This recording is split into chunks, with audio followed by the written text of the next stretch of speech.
There is no turning back. You can't reconstruct what was. It's not feasible. The music, is different. There is a difference in the movement. The number of persons has increased. Different types of humans exist. And because of all these pressures, it is the way it is. George Maharis was well known as the rough guy from Route 66. Then he disappeared. His intimate life was made public by 2 restroom arrests, which some blamed. There were others who cited the unexplained sickness that nearly killed him. Now, we finally know what actually transpired 50 years later, and why the biggest star in Hollywood had to vanish before his most sinister secrets were revealed. In Astoria, Queens, George Maharis was born on September 1, 1928. His Greek immigrant parents, Vasidos and Dimitra Maharis, came to America in search of a better life. He came from a bustling household with 7 other kids. Noisy and crowded. Shortly after his birth, the family relocated to Manhattan's Hell's Kitchen, a challenging area where life was everything but simple. There was never enough money, and the streets were rough. His father worked long hours as a restaurant owner to provide for the family. Luxury was scarce, and Maharis subsequently recalled that they were unable to purchase a camera to capture their early years. His parents wished for him to establish himself and possibly even take over the family business. He didn't see that future for himself, though. In a 2007 interview, he stated that, for him, growing up in Hell's Kitchen meant saying, "I'm not going to stay here. The journey, the going, is what life is all about. I had to leave." In order to join the U.S., he left Flushing High School before graduating. Marines. During his 18 months of service, he developed resilience and discipline that would last a lifetime. He returned home, completed his high school education, and began looking for his true calling. He initially believed it to be music. His dream was to sing, and he had the talent to support it. He dreamed of performing on stage and did so during high school, but he pushed his voice too hard without the right training. He suffered irreversible damage to his vocal cords as a result of the strain. He was no longer able to pursue the career he had envisioned. Even though it was a terrible loss, he didn't give up easily. In the absence of music, he would perform in other ways. That choice prompted him to take action. In New York, he threw himself into training, attending the Actors Studio and the local playhouse. Sanford Meisner and Lee Strasberg, 2 of the industry's most renowned educators, were his instructors there. They had a strong acting style that emphasized emotional nuance and total dedication to a part. When George Maharis first began performing, he immediately became well known on the off-Broadway stage. He played the lead role in Jean Genet's play Death Watch, which was about inmate power struggles, in 1958. The New York Times praised his dramatic and erratic performance, saying he was able to manage complex and nuanced characters. 2 years later, in the first U.S. production of the now famous play, The Zoo Story, directed by Edward Albee, he played another difficult role. In the story, Maharis played an emotionally unstable intruder who had a tense encounter with another stranger in Central Park. It was described as a superb piece of acting by Brooks Atkinson of the New York Times, and emphasized how Maharis was able to capture his character's unadulterated desperation. He became a rising star after his performance earned him the coveted Theatre World Award for Outstanding Performance in 1960. Even with his success, he had a difficult time getting on Broadway. It was hard for actors to move to larger stages because off-Broadway productions were frequently written off as inferior. Later, Maharis likened this struggle to being trapped in what is known as the Borscht Circuit, which is a term used to describe small entertainment venues. Although Broadway was still out of his grasp, his strong off-Broadway performances helped him land parts in television, where new doors were becoming available. By the late 1950s, television was growing quickly, and Maharis was able to secure a stable job in well-liked anthology shows. Self-contained dramatic stories were the focus of his appearances in Studio One, Kraft Television Theater, and Goodyear Television Playhouse. In Search for Tomorrow, a soap opera, he played a gambler who mistreated his wife, one of his more memorable roles. These parts contributed to the development of his rugged, sulky on-screen persona, which is frequently likened to that of vintage Hollywood luminaries such as Humphrey Bogart. John Garfield as well. In the expanding television market, this image helped him distinguish out. The Mugger, a criminal drama helmed by William Burke, marked his foray into cinema in 1958. Despite being a small part, it was his first movie role. He secured a more important part 2 years later in Otto Preminger's epic historical drama Exodus, 1960. The film, which starred Paul Newman and Eva Marie Saint among others, chronicled the establishment of the State of Israel. In his role as an underground freedom fighter, Maharis was paired with some of the biggest names in Hollywood. Exodus was a politically significant movie in addition to being a box office hit. By publicly employing screenwriter Dalton Trumbo, who was on the Hollywood blacklist, it helped to end the blacklist. At the time, it was a daring and contentious decision. When George Maharis was cast as Buzz Murdock in Route 66 in 1960, he shot to fame. He played a 23-year-old Hell's Kitchen drifter at the age of 32, a tough and streetwise character who traveled the nation with Martin Milner's character, Todd Stiles. Buzz's opposite was Todd. Raised in luxury and with a college education until his father's passing, everything changed. They drove a Chevrolet Corvette together, traveling from town to town, making new friends, and overcoming any obstacles that stood in their way. Route 66 wasn't shot on studio sets like the majority of shows at the time. Over 25 states, as well as portions of Canada and Mexico, were covered in the on-location filming of each episode. The series had a new vitality because of the frequent changes of scenery. It seemed genuine. It was the famed route that inspired the show's name. The irony is that a lot of the episodes weren't even shot on Route 66. More than anything else, the road served as a metaphor for adventure and the unknown. Maharis created a memorable Buzz Murdock. There was more to him than a one-note tough man or a sidekick. There was depth to him. His past had left its mark. But he still had heart and a sense of loyalty. That made him relatable, especially to younger viewers. The success of the play was also attributed to his chemistry with Milner. They had a bond that kept people watching, but their differences often caused friction. Maharis received an Emmy nomination for Outstanding Lead Actor in 1962 because of his outstanding performance. Behind the scenes, the show was just as rigorous as the adventures it described. The crew traveled with 50 people, 2 Corvettes, and other support vehicles. They shot episodes in remote logging camps, aboard shrimp boats, offshore oil rigs, and even at the Glen Canyon Dam when it was still under construction. Alan Alda, Robert Duvall, James Caan, and Robert Redford were among the up-and-coming celebrities on the show. The manufacturing schedule was punishing. Scripts were occasionally incomplete when filming began. 6-day workweeks expanded to 7. Some days lasted up to 16 hours. Maharis kept up as long as he could, but tiredness took its toll. In 1962, he acquired hepatitis. He blamed the demanding schedule and tough conditions, including the day he spent hours filming in frigid water. He returned after healing, but tensions had already begun to rise. A more relaxed schedule was requested by Maharis. The producers declined. Maharis got infectious hepatitis in the meantime during the second season. He was admitted to the hospital due to a severe illness, but the demanding filming schedule had already exhausted him. No set was used to film Route 66. Each episode took place in a different place. All throughout the nation. There were some cruel shootings. 4 hours in the cold, Maharashtra had to stand in an unheated pool. Off Catalina Island, he was waist deep in frigid water in another. He tried to push through, but when he returned to work too soon, his condition worsened. His doctor warned him that if he didn't slow down, it could cost him his life. He had no choice but to step away from the show. Later on, Maharis talked about how dire things had been. "I'm an idiot if I continue at the current pace. Even if you have $4 million in the bank, you can't buy another liver." His goal was to safeguard his health, but the producers had a different idea. They said that he had fabricated his illness in order to avoid his contract. Executive producer Herbert B. Leonard claimed Maharis wanted to leave Route 66 to establish a film career. The direction of the performance and Maharis' mounting discontent with the working conditions had already caused the two to argue.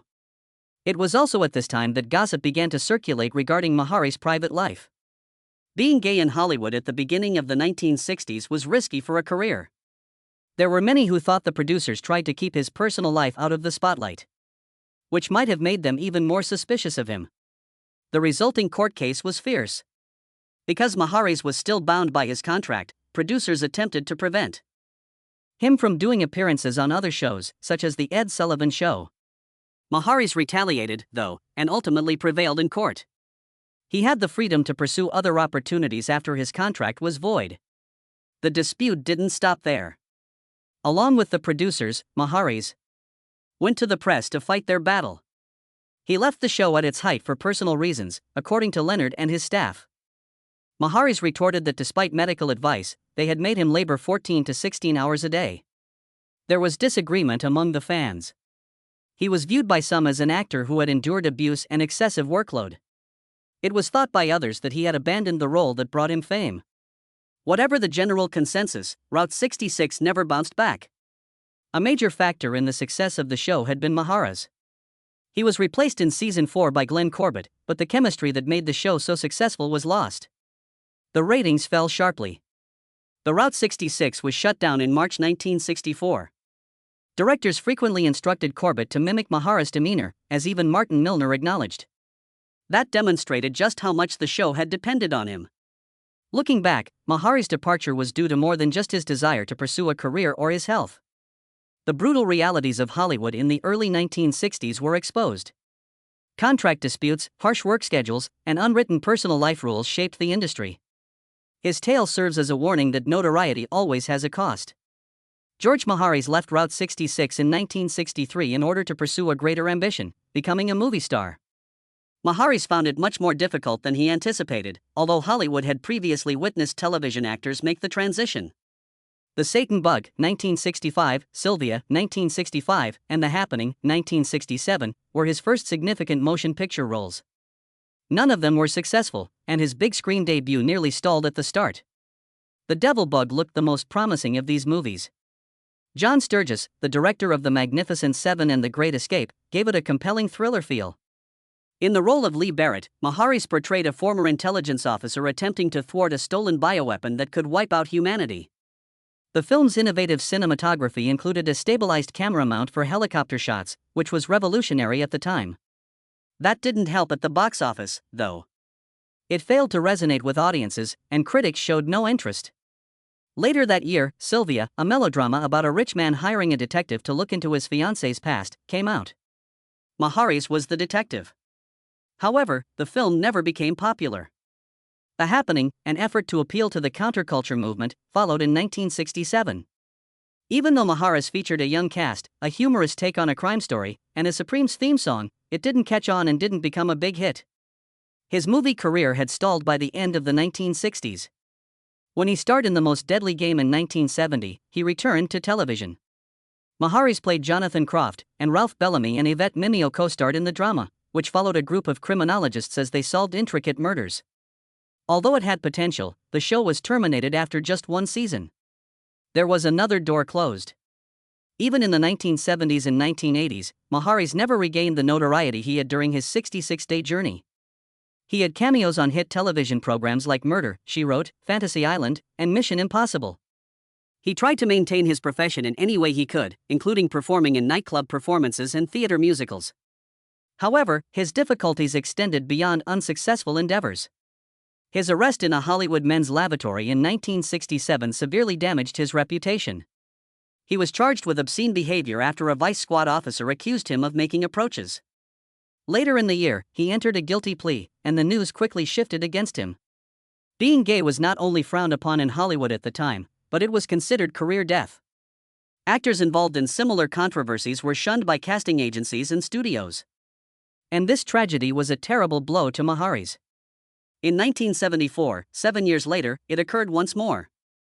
Maharis was detained this time at a Los Angeles gas station restroom.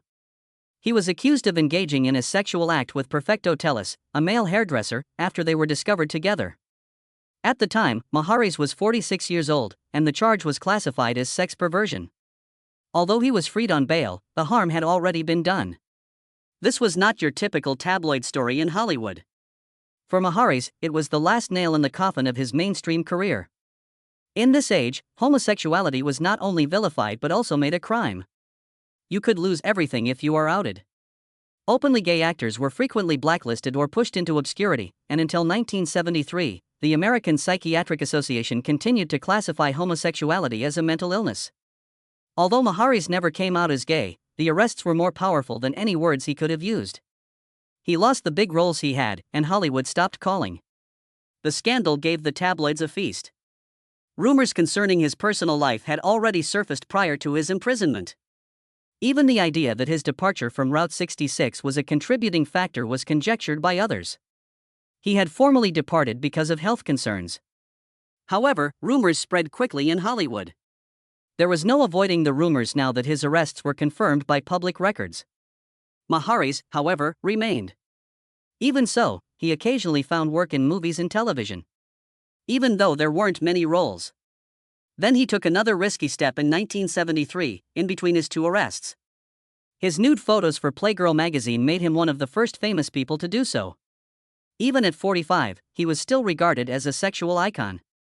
The magazine was an immediate hit after its inception earlier that year as a female-focused alternative to Playboy. Its audience, however, was not limited to women. It was also quite popular among gay people.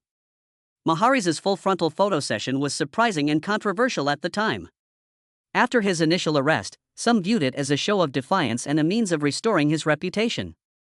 For others, it was a desperate attempt to remain relevant by a dying celebrity. There was a split response. His confidence was commended by others, who admired the audacity of a middle-aged actor who was accepting of his sexuality and body. Others felt it was improper, an indication that he had forgotten the unwritten rules of discretion and respect in Hollywood. This action further cemented his status as an outcast in an industry that had already turned its back on him. George Maharis never entirely left Hollywood, but after leaving Route 66, his career took a different course. In the early 1960s, throughout the 1970s and 1980s, he kept performing, though he made fewer appearances. According to her, he accepted guest appearances in well-known TV shows like Fantasy Island, Kojak, and Murder rather than starring in them. Despite the fact that these parts were far from the stardom he had previously had, they maintained him in front of audiences. He demonstrated his ability to transition between genres by appearing in shows like Night Gallery, The Bionic Woman, and Mission Impossible. He continued to be a familiar figure on television even after his days as a leading man were over, whether it was in criminal dramas, thrillers, or light-hearted entertainment. Maharis looked not just at television but also at the stage. He performed in theater shows, such as Guys and Dolls in 1976 and touring versions of Barefoot in the Park.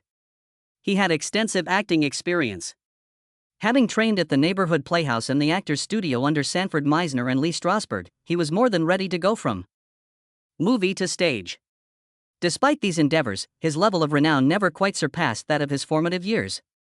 Maharis struggled to reclaim the amount of recognition he once had because the industry had changed, even if he was talented. He wasn't just an actor who made headlines. His nude photoshoot for Playgirl magazine in 1973 made him one of the first male celebrities to do so. He attracted attention for his daring move, but it also caused controversy. His acting career had drastically slowed by the late 1980s.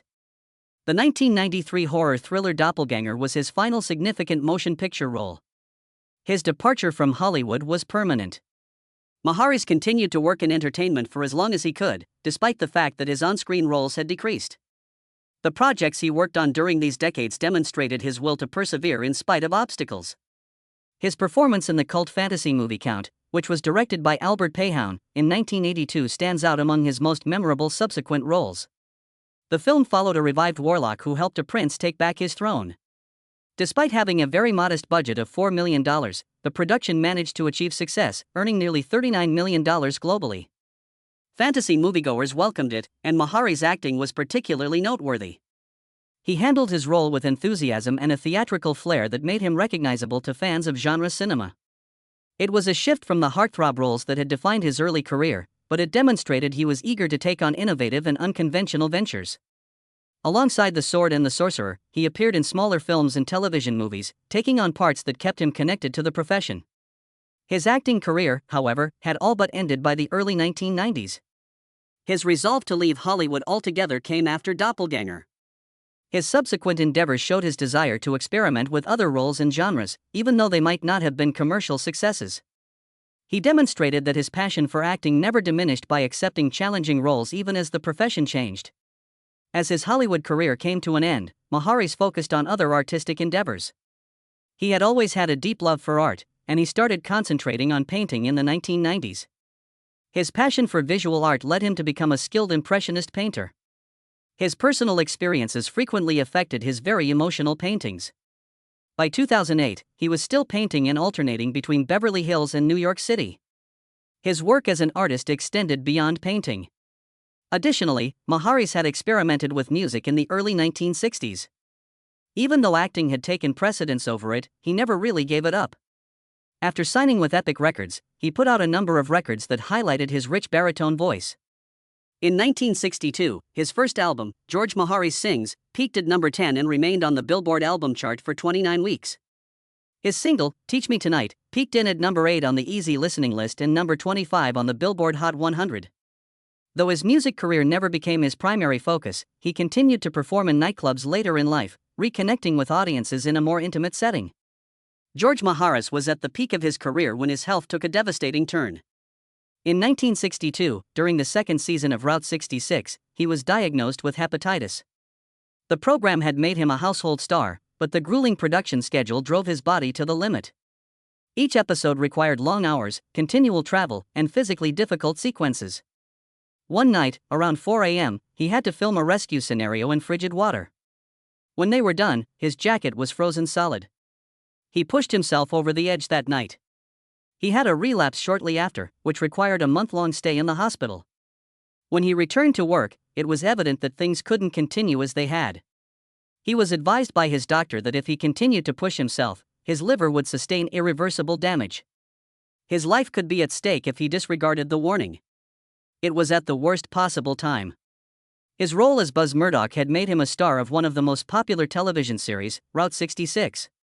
His departure left fans in disbelief, and rumors began to circulate. In order to pursue a career in film, some people thought he had overstated his illness. Others claimed that he was challenging to work with, citing his medical documents as evidence. Still, he was plagued by rumors for years. Long after leaving Route 66, he was plagued by hepatitis. He described in a 1963 interview how the disease had made him re-evaluate everything. He stated that you cannot purchase another liver, even if you had $4 million in the bank. No amount of achievement was worth his health, he understood. However, even though he took better care of himself, the disease's effects never completely left him. Even decades later, it continued to be a part of his life. The cause of his death was identified as complications from hepatitis when he died on May 24, 2023, at the age of 94. Throughout his career, the public was frequently unaware of the full scope of his difficulties. Studio executives were more interested in conjecturing about his personal life when he left Route 66 than in the reality that he was suffering from a terrible illness. Some producers questioned whether he had been ill at all, and others branded him as untrustworthy. The reality was straightforward. He couldn't continue at the rigorous pace of the show because of his health. But Maharis encountered more criticism than understanding in a field that required perseverance at all costs. He made an effort to restart his career after quitting Route 66. In 1970, he made a comeback to television with The Most Deadly Game after transitioning into movies. Even though he kept performing for many years, he never quite achieved the same degree of fame. Later interviews revealed his unhappiness with the way the business handled the incident and the impact his illness had on his career. He never stopped working in spite of everything. Even though Hollywood seemed ready to let him go, he persisted in acting into the late 20th century because he was determined to keep going. Maharis had spent years out of the public eye by the time of his death. In Beverly Hills, he had led a more tranquil existence away from the hectic world of television. His talent and his perseverance throughout the years, however, were never forgotten by those who knew him. He had more fights than most actors in his era. He had made a lasting impression on American television despite battling illness, business politics, and unjust scrutiny. His admirers and co-workers showered him with tributes after his passing. Simply put, George was more than just an actor, according to one buddy. He never allowed the difficulties of life to define him, he was a fighter.